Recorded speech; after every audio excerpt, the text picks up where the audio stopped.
This map tracks the May 2025 India-Pakistan border conflict.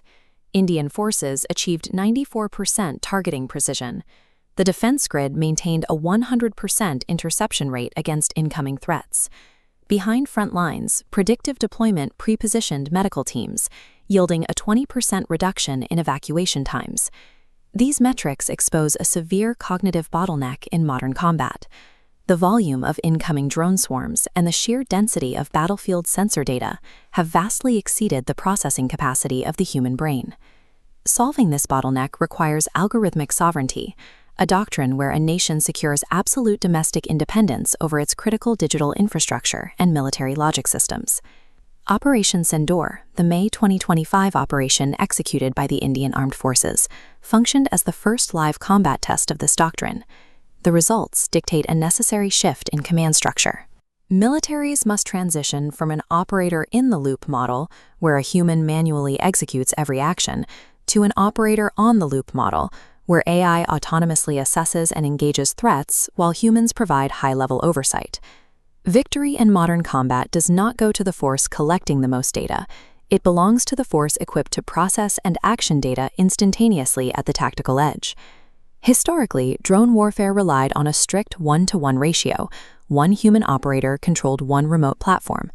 China's domestically developed Atlas system is engineered to shatter that ratio. By removing the need for individual pilots, the architecture allows a single operator to simultaneously command up to 96 drones. This image displays the physical deployment mechanism. The Swarm 2 ground combat vehicle utilizes this honeycomb structure to transport and launch 48 fixed-wing drones from a single mobile unit. To prevent immediate mid-air collisions, the vehicle operates on a rigid mechanical parameter, releasing exactly one drone every 3 seconds. Once airborne, swarm intelligence algorithms take over. This software acts as a shared brain, facilitating real-time communication and positional data sharing between all units in the formation. If a crosswind or sudden airflow disruption hits the cluster, the individual drones autonomously calculate the variance and adjust their flight paths independently to maintain a dense, synchronized formation. This flow diagram illustrates how operators use this volume for a modular saturation strike. In the first phase, a wave of electronic warfare drones targets and suppresses enemy ground radar. With the airspace temporarily blinded, a second wave of reconnaissance drones enters the exact same sector to scan the terrain and gather target coordinates. Finally, kinetic attack drones receive that live intelligence from the swarm network and strike the newly mapped targets. By combining sheer numbers with autonomous, synchronized payloads, swarm intelligence overwhelms traditional air defense limits, erasing the distinction between the front line and deep rear territory. While the Chinese Atlas system relies on hardware volume to overwhelm defenses, India deployed a deeply software-centric architecture to counter mass saturation threats.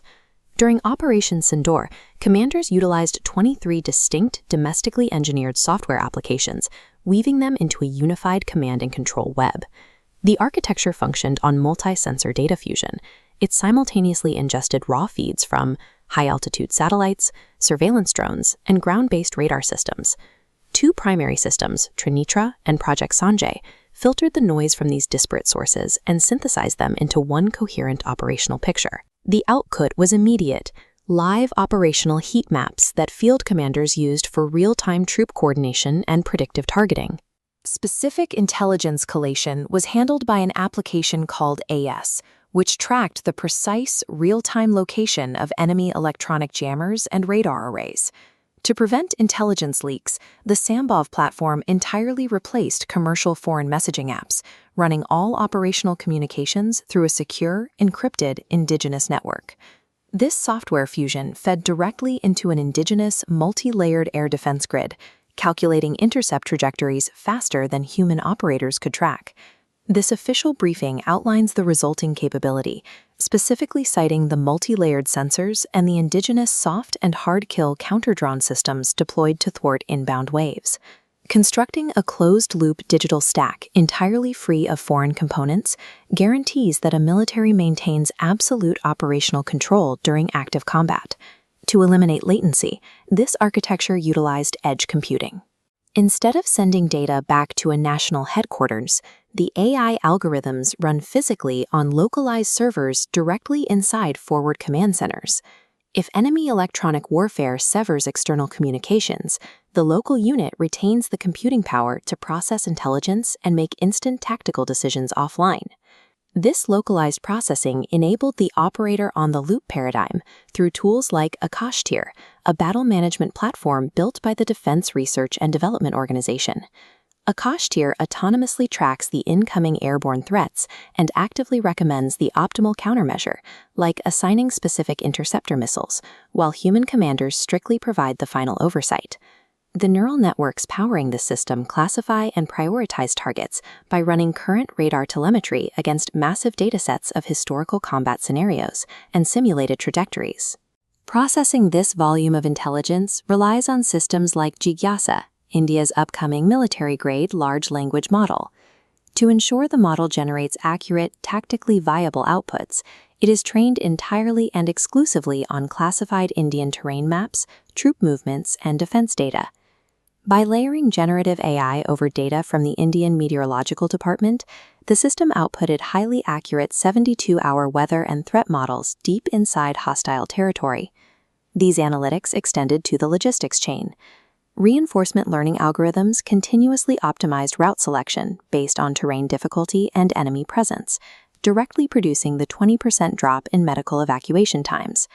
Edge computing compresses the reaction window from minutes down to seconds, effectively weaponizing raw data into immediate machine-speed foresight.